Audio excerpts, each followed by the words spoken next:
The greatest battles you will ever fight will take place in silence, far away from the eyes of the world.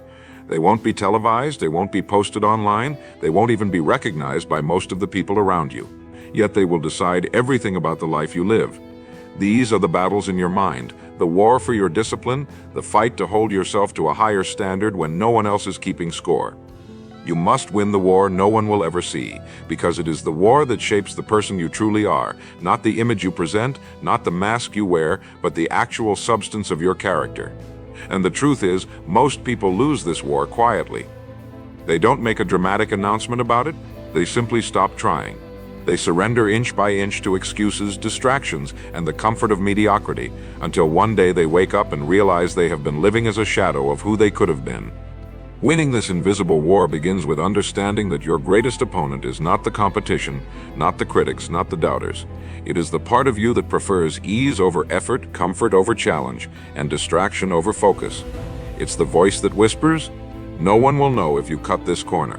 It's the subtle urge to lower your standard because you believe it won't matter this time, but it always matters. Every private choice builds either your strength or your weakness. And the reality is, the character you build when no one is watching will eventually reveal itself when everyone is. You cannot hide the results of your habits. They will show in your body, in your work, in your relationships, in the opportunities you gain or lose. This is why you must train yourself to treat every unseen moment as if the outcome of your life depends on it, because it does. The war no one sees is fought in the small decisions. It's whether you get up when your alarm goes off or give yourself permission to roll over. It's whether you finish the last rep when no one's keeping count. It's whether you choose the difficult conversation over the easy silence. These decisions don't make headlines, but they make habits, and habits make your future. The person who wins this war understands that discipline is not a performance for others. It's a contract with yourself. It's the quiet act of keeping your word when breaking it would be easier. And each time you honor that contract, you strengthen your ability to resist temptation, to follow through, to endure discomfort.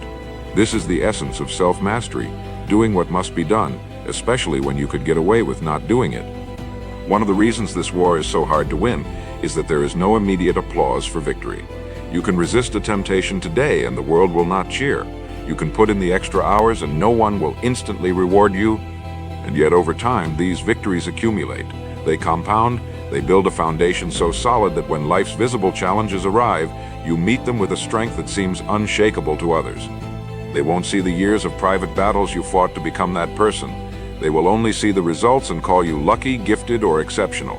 But you'll know the truth. You built it in the quiet, in the shadows, long before the spotlight arrived. You must also recognize that losing this war does not happen in one decisive defeat. It happens through erosion. You let one standard slide, then another, and then another.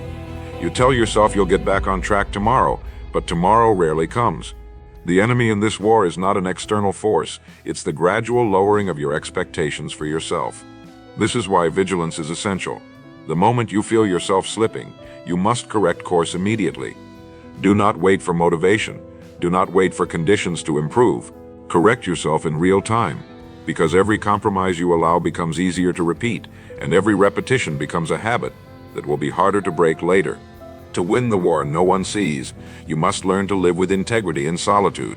Integrity means being whole, undivided, the same person in the dark as you are in the light. It's easy to perform excellence when others are watching, but true excellence is maintained when there is no audience. This requires self-respect at the deepest level. You must respect yourself enough to uphold your own standards, even when there is no immediate consequence for lowering them. You must become your own witness, your own judge, and your own competitor. And in doing so, you build a kind of inner authority that cannot be faked, borrowed, or stolen. One of the most effective weapons in this war is the power of identity. When you see yourself as someone who always follows through, who does the right thing even when it's inconvenient, you begin to act accordingly, without the need for constant force. This is why it is so important to define clearly who you want to be, not just what you want to achieve. Goals will give you direction, but identity will determine whether you stay on the path. The war is easier to win when your actions are not just tasks, but expressions of who you believe yourself to be. And when your private behavior matches your chosen identity, you create alignment, a state in which discipline feels natural rather than forced. You must also prepare for the fact that this war is never truly over. There will always be a next decision, a next temptation, a next opportunity to either honor your standards or betray them. This is not discouraging. It is empowering because it means every day is a chance to win again. Every day is a chance to strengthen the muscle of discipline, to refine your character, to deepen your self-trust. And the more often you win, the more momentum you build. Momentum turns discipline from something you struggle to maintain into something you instinctively protect. It becomes part of who you are, and losing it becomes unthinkable. In the end, the war no one will ever see is not just about achieving success, it's about becoming the kind of person who can sustain it. Many can reach a high point for a moment, but only those with the discipline forged in private can hold it, protect it, and grow it. The private victories are the root, the public rewards are the fruit. And if you tend to the root faithfully, the fruit will come in abundance. You may never receive applause for the hours you've worked alone, the temptations you've resisted, the standards you've upheld in solitude, but you will see the proof in the life you've built. And when you stand in that life unshaken, you will know beyond a doubt that you have won the war no one will ever see. If you are to win the war no one will ever see, you must first understand that it is not fought in grand dramatic moments, it is fought in the small, unremarkable ones. The quiet morning when the alarm rings and no one will know whether you get up or stay in bed. The hour in the evening when no one is watching to see if you spend it studying, training, building, or wasting it. These moments seem insignificant in isolation, but over time they decide everything. They are the bricks from which your future is built, and because they are so small, they are easy to dismiss. You tell yourself it's just one skipped workout, one broken promise, one day off the plan, but habits are formed the same way structures are built, one piece at a time, and each piece either strengthens the foundation or weakens it. The invisible war is most dangerous because it is a war of repetition. Every choice you make reinforces a pattern, and that pattern becomes the default setting of your life. The man who regularly avoids the hard work when no one is looking will find it almost impossible to rise to the occasion when the world is. The woman who keeps her standards high in solitude will find it almost effortless to maintain them in public. The habits you practice when unseen become the reflexes you display when it matters most. And that's why the smallest moments carry the greatest weight. You are always casting a vote for the kind of person you are becoming, and the ballot box is open all day, every day. One of the most important principles in this battle is the law of self-respect. You cannot win a war in which you do not respect the soldier. If you continually break promises to yourself in private, your mind begins to doubt your own word. You stop believing that you will follow through. That doubt is fatal in the quiet moments, because it makes it easier to justify the next compromise. The successful protect their self-respect as fiercely as their health. They keep their word to themselves even more than to others, because they know that self-trust is the foundation on which all discipline rests, and every time they honor that trust, the inner voice that urges them forward grows stronger. The war no one sees also demands mastery over your internal dialogue. Every person is engaged in a constant conversation with themselves, and that conversation shapes the decisions they make in solitude. When the inner voice is filled with excuses, rationalizations, and doubts, discipline becomes nearly impossible. But when it is filled with commands, commitments, and encouragement, discipline becomes the default. You must be able to speak to yourself as a commander speaks to a soldier with clarity, authority, and certainty. This is not about self-punishment, it is about self-leadership. The leader in you must set the standard, give the order, and ensure it is carried out even when no one else is there to enforce it. Winning in the unseen also requires you to control the environment you place yourself in.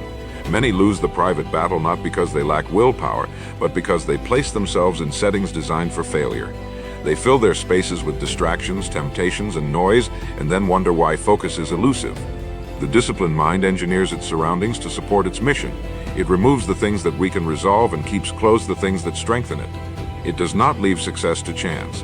In the unseen hours, your environment is either your ally or your enemy, and you get to decide which. One of the great temptations in this battle is to think that no one will ever know if you let something slide, and perhaps no one else will, but you will, and that knowledge shapes you. It changes how you see yourself. You cannot respect a version of yourself that you know has abandoned their own standard. That quiet loss of self-respect is the seed from which larger failures grow. The winners of the unseen war treat every small standard as sacred. They refuse to break it for convenience, for mood, or for comfort, because they know that once you make an exception for yourself in private, you will eventually make one in public, and by then the stakes will be higher. The unseen war is also about the discipline to endure the silence. You may put in months, even years of consistent work with little visible reward. Most will quit here. They will decide the effort isn't worth it because the recognition hasn't come yet. But the one who wins this war understands that the silence is where transformation happens. In the quiet seasons, when nothing appears to be changing, the foundation is being laid, the roots are growing deeper, and when the moment finally comes for the results to show, they will be undeniable. The war is not won in the noise, it is won in the stillness before the noise begins. You must also guard against the erosion of standards caused by fatigue. Tiredness makes the mind whisper compromises. It tells you it's fine to stop early, to delay the hard thing, to skip the essential step. Fatigue is not just physical. It is mental, emotional, and spiritual. And in the unseen war, it is one of the most dangerous opponents you will face. The disciplined learn to anticipate it. They build systems and routines that carry them when motivation is gone. They know that if they can act according to principle even when tired, they can be trusted to act according to principle in any condition. Ultimately, to win the war no one sees, you must make the private moments matter more to you than the public ones. You must take pride in the unseen work, the unacknowledged effort, the victories that no one else will applaud. Because that is where character is forged. That is where greatness is built. And when you have built enough private victories, the public ones will come, not as surprises, but as inevitable results of the battles you've been winning all along. There is a truth about the war no one will ever see that many people refuse to face. It is lonely. In the public battles of life, you often have support, encouragement, and visible recognition. But in the private war, there is none of that. You are alone with your decisions, your temptations, your standards. No one can fight this battle for you. No one can take the steps, do the work, or make the sacrifices on your behalf, and that loneliness is where many fall. They convince themselves that if no one is there to witness their effort, it doesn't matter whether they give it or not, but it matters more than anything, because the person you are when you are alone is the truest reflection of your character. The mask is gone, the performance ends, only you remain, and if you cannot win there, you will not win anywhere. One of the most relentless enemies in this private war is the voice of compromise. It does not scream, it whispers. It speaks in gentle, reasonable tones. You've done enough for today. You can catch up tomorrow. No one will notice. And it is in those moments that your future hangs in the balance. Every time you resist that voice, you take ground. Every time you give in, you surrender it. The danger is that compromise feels harmless in the moment, but it compounds in silence. It erodes the sharpness of your discipline without you realizing it. By the time the damage becomes visible, the habit has taken root. This is why you must train yourself to hear compromise the moment it begins to speak, and shut it down without negotiation. Discipline in the unseen is not about intensity, it is about consistency. Many can push hard for a short time when inspired. Few can maintain their standard day after day when there is no immediate payoff. The ones who win this war build routines that remove decision-making from the equation. They do not rely on feeling motivated, they rely on structure. They know exactly when, where, and how they will take action, and they protect those actions with the same seriousness they would a vital appointment. This structure becomes their shield against inconsistency. It keeps them on course when moods change, when life becomes chaotic, when excuses try to creep in. You must also guard against the subtle drag of mental clutter in this private war. A mind filled with unresolved tasks, unanswered messages, and unmade decisions is a mind that will seek escape instead of execution. Clearing your mental space is as essential as clearing your physical space. The more order you create internally, the more energy you free up to fight the battles that actually matter. This means taking time to plan, to prioritize, and to eliminate what does not align with your mission. The private war is not only won by doing more, it is won by removing what weakens your focus. Another truth about the unseen war is that it will test your patience. You will put in the work for long stretches of time without visible progress. You will be tempted to believe that your effort is meaningless because the results have not yet arrived. This is where most surrender. They confuse unseen growth with no growth at all. But the one who understands the nature of this war knows that the roots must grow before the fruit can appear. They trust the process enough to keep showing up. They understand that the discipline they build in these silent seasons is the very thing that will allow them to handle the weight of success when it finally comes. One of the most underestimated challenges in the private war is maintaining your standard when life feels easy. Struggle sharpens you, but comfort can dull you without warning. When things are going well, when no immediate threat is pushing you, the temptation to relax your vigilance is strong. But the ones who win know that the habits they neglect in comfort are the same ones they will need in crisis. They train when they don't have to. They push when there is no urgency. They keep their edge sharp, knowing that it is far easier to maintain discipline than to rebuild it once it has been lost. You must also understand that winning in private often means losing in public, for a while. It may mean saying no to invitations, turning down opportunities that don't align, or appearing absent while you focus on building what matters. To the outside world, it might look like you're doing less, but you are doing the most important work of all, the work that no one will see until it is ready to be revealed. This requires the courage to let go of appearances, to stop feeding the need to look busy, and to focus entirely on being effective. The rewards of this will not be instant, but when they come, they will be undeniable. Ultimately, the war no one will ever see is about self-mastery. It is about proving to yourself over and over that you can command your own actions regardless of mood, circumstance, or audience. It is about becoming the kind of person who can be trusted completely, not by others, but by yourself. Because when you know you will keep your word in private, you eliminate hesitation in public. You move with certainty, you act with confidence, and you carry the quiet power of someone who has already fought and won the battles that matter most.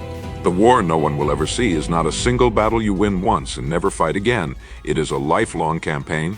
There will be days when victory feels effortless, when you rise early, execute your plan, and end the day knowing you've honored your standards. But there will also be days when the weight of resistance feels heavier than you thought possible, when every task seems like a burden, when your mind searches for any excuse to retreat. It is in these difficult days that the war is truly decided, because anyone can be disciplined when conditions are perfect. The real test is whether you can hold the line when everything in you wants to lower it. If you can win on the days you least feel like it, you can win on any day at all. One of the most deceptive traps in this unseen war is the belief that small defeats don't matter. You tell yourself missing a single workout, breaking a single commitment, or ignoring a single standard won't change anything. But these are not isolated incidents, they are messages to yourself. Every choice tells your mind who you are. When you choose to compromise, you are casting a vote for the identity of someone who compromises. When you choose discipline, you are casting a vote for the identity of someone who follows through. Over time, those votes add up, and the identity you vote for most often becomes the one you live by. This is why the smallest victories in private are worth more than the biggest wins in public. They are the ones shaping who you really are. In the private war, you will find that your greatest enemy is not fatigue, not distraction, not even temptation. It is justification. The mind can explain away anything. It will tell you why today is different, why the rules don't apply this time, why skipping your work or bending your standards is reasonable. Justification is the enemy's most persuasive weapon because it sounds like logic when it is really surrender in disguise. The disciplined learn to see through it instantly. They recognize the familiar patterns, the rehearsed excuses, and they refuse to negotiate with them. They understand that the moment you start negotiating with your standards, you have already agreed to lower them. You must also understand that the war no one sees is a war of endurance, not speed. It is not about how quickly you can change, but how long you can maintain the change you've made. Many people start strong and end weak because they confuse early effort with lasting transformation. They think the first burst of discipline is enough to carry them, but the weight of time eventually wears them down. The winners prepare for this. They pace themselves. They don't burn out chasing quick results. They build systems that allow them to sustain discipline for years, even decades. They measure success not just by what they accomplish, but by how consistently they can live according to their principles. The invisible war is also a war of attention. Where you focus in private will decide what grows in public. If you allow your attention to be stolen by trivial distractions, you will find that your most important work remains undone while your time slips away. But if you guard your attention and direct it toward what truly matters, you create momentum in the areas that actually change your life. This requires vigilance, because attention is stolen in small increments, 5 minutes here, 10 minutes there, until hours are gone. The disciplined treat their focus like treasure, refusing to spend it on anything that does not serve their mission. Another truth about this unseen war is that progress is rarely linear. You will move forward, then backward, then forward again. There will be seasons where everything clicks and seasons where nothing seems to move. In the slow seasons, your patience will be tested. You will be tempted to quit because you cannot see the growth happening beneath the surface. But the one who understands the nature of this war knows that visible results are only part of the process. Much of the work being done is invisible, internal, and foundational. They keep showing up, trusting that consistency will eventually reveal what effort alone cannot. The war no one sees is also a battle against invisibility itself. The human ego wants recognition. It wants someone to notice the work, to acknowledge the effort. When that acknowledgement doesn't come, many lose motivation, but those who win have learned to detach from the need for applause. They know that private victories are not wasted just because they are unseen. In fact, those victories carry the most weight precisely because they are earned without the fuel of external validation. When you can work at your highest standard without anyone else knowing, you have reached a level of discipline that is unshakable. In the end, the war no one will ever see is won through relentless self-leadership. It is the art of guiding yourself with the same firmness, clarity, and conviction you would use to lead others. It is the refusal to let moods dictate action, the commitment to uphold your values in every circumstance, the ability to correct yourself instantly when you drift. And when you live this way long enough, something changes. You stop seeing discipline as a burden and start seeing it as your natural state. You no longer fight the war as a reluctant soldier. You fight it as a seasoned commander who knows exactly what is at stake and will not settle for anything less than victory. One of the hardest realities about the war no one will ever see is that it does not end when you reach a goal. In fact, reaching a goal can be the most dangerous moment of all because it tempts you to believe the battle is over. You tell yourself you've earned the right to relax, to ease your standards, to take your foot off the gas. But discipline is not a temporary tool. It is a permanent way of living. The second you let success convince you that you no longer need to maintain the habits that built it, you have already begun to lose ground. The war is not about arriving somewhere and stopping. It's about becoming someone for whom the standard never drops, no matter how much they've accomplished. The enemy you face after success is different from the one you faced before it. Before success, the threat is quitting because the results haven't shown up yet. After success, the threat is coasting because the results already have. Complacency is the silent assassin of greatness. It doesn't take you down with one strike. It weakens you slowly, convincing you that you can maintain your position without continuing to earn it. The ones who win this war for life understand that the habits, focus, and discipline that got them to the top are the same ones required to stay there. They refuse to let achievement dull their edge. Another form of resistance in the unseen war is the pull of distraction disguised as opportunity. As you grow more capable, more people will want your time, your skills, your attention. Invitations will come, offers will be made, and not all of them will be aligned with your mission. In fact, many will be designed to pull you away from it, even if unintentionally. The disciplined know how to say no without hesitation. They measure every new possibility against their vision, and if it doesn't move them forward, it doesn't make it onto their calendar. They understand that the wrong yes can cost far more than a missed opportunity. It can cost the focus that keeps them winning in the shadows. The war no one sees will also confront you with the reality of your own habits when life feels stable. Stability, like success, can be dangerous if it leads to stagnation. It is easy to let urgency fade when there is no visible threat or immediate challenge. But the disciplined don't wait for crisis to sharpen their focus. They create challenge deliberately. They set new goals, take on harder projects, and push themselves beyond their comfort zone, not because they have to, but because they know that a sharpened blade cuts cleanest when the time comes to use it. They manufacture growth when circumstances no longer demand it. In this private war, one of the most valuable skills you can develop is the ability to reset quickly. Even the most disciplined will make mistakes, miss a day, or break a standard at some point. What separates those who win from those who lose is how fast they recover. The losers let a single missed day turn into a lost week, then a lost month. The winners correct themselves immediately, refusing to let one failure become a pattern. They understand that the longer you let a drift continue, the harder it becomes to steer back on course. A quick reset keeps momentum alive, and momentum is the most powerful ally you have in this battle. Another opponent you will meet in the war no one will ever see is the fatigue of consistency. Doing the right thing over and over, without applause, without recognition, without novelty, can wear on even the strongest mind. But the disciplined see this as proof that the process is working. They don't crave constant excitement, they crave progress. And they understand that progress is often boring. They embrace the monotony because they know it is the monotony of mastery. Every great performance, every great creation, every great life is built on countless repetitions that no one else will ever notice. You will also encounter resistance in the form of voices, both external and internal, that try to convince you your standard is too high. People will tell you to relax, to stop being so serious, to enjoy life more. They will project their own discomfort with discipline onto you because your commitment reminds them of their own compromises. The internal voice will echo this, asking why you're working so hard when no one is watching.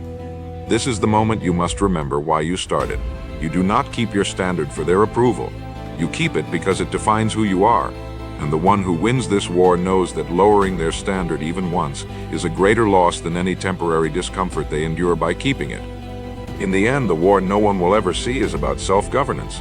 It is about leading yourself in such a way that even without witnesses, without reward, without immediate payoff, you still act in alignment with your highest values. It is about being able to trust yourself completely, knowing that you will do the hard thing because it is the right thing, not because someone else is watching. When you live like this long enough, the war becomes less about fighting and more about maintaining the peace you've built within yourself, a peace built on the certainty that you are exactly who you say you are, in public and in private, without compromise. The war no one will ever see demands a kind of endurance that is not just physical, but mental and moral. It is the ability to keep showing up for yourself day after day when there is no immediate reward and no audience to validate your effort. This endurance is forged in repetition, in the countless moments where you make the choice to do the work instead of making the excuse.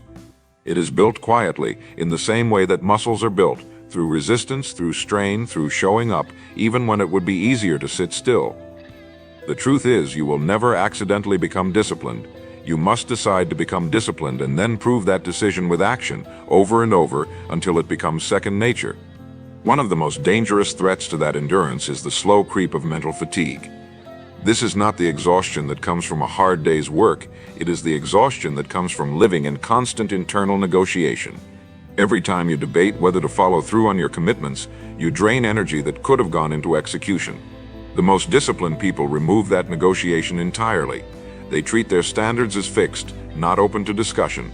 They know that if you make discipline optional, you will eventually opt out. By making it non-negotiable, they preserve their energy for doing rather than deciding, and this is one of the key advantages they carry into every private battle. In this unseen war, you must also confront the truth about distractions. They are not harmless.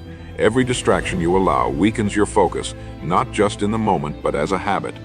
When you train your brain to give in to distraction, you are training it to abandon what matters whenever something easier or more entertaining appears. The disciplined approach is not to rely on willpower to resist distractions in the moment, but to design an environment where they are removed or minimized entirely. They understand that it is not enough to want focus, you must protect it. And in doing so, they make their private hours sharper, deeper, and more productive than those who live in constant digital noise. Another enemy in the private war is emotional drift, the gradual shift in your internal state that leads to lower standards without you even realizing it. Perhaps you are tired, frustrated, or discouraged, and you tell yourself it's fine to cut back just this once. But that single moment becomes the seed for a new, weaker baseline. The winners of this war are aware of their emotional state, but they do not let it dictate their actions. They anchor their behavior to principle, not to mood. They know the mind can play tricks, making temporary feelings seem permanent, and they refuse to let those feelings rewrite their commitments. The private war will also test your ability to delay gratification. There will be days when quitting feels like the fastest way to relief, when indulging in comfort feels easier than holding the line. But the disciplined know that every time you delay gratification, you strengthen your ability to choose what you want most over what you want now. This choice builds a kind of power that compounds. With each repetition, the pull of distraction weakens, and the pull of purpose grows stronger. Over time, this becomes one of your greatest advantages. While others are ruled by their impulses, you have learned to rule yours. You must also be prepared for the silence. In the early stages of building discipline, there is little feedback, no obvious proof that your effort is paying off. This is when doubt creeps in, telling you that maybe it doesn't matter, maybe you can relax, maybe no one will care if you stop. But the truth is, every unseen action is a brick in the structure of your future. Just because you cannot see the walls rising yet does not mean they aren't being built. The winners keep stacking those bricks day after day until the structure is undeniable. They understand that the absence of visible results is not the absence of progress, it is the preparation for it. Another constant opponent in this war is the tendency to underestimate the cost of small errors. Skipping a standard once may feel insignificant, but in reality, it sets a precedent. The more comfortable you become with breaking your own rules in private, the easier it becomes to break them when it counts most. The disciplined protect their standards fiercely, knowing that their true strength is not in how they act when it's easy, but in how they act when the effort feels invisible and unrewarded. They know that the habits they practice in secret will one day write the headlines of their life. Ultimately, winning the war no one will ever see is about building a reputation with yourself that cannot be bought, borrowed, or faked. When you know you will keep your word to yourself without hesitation, you move through life differently.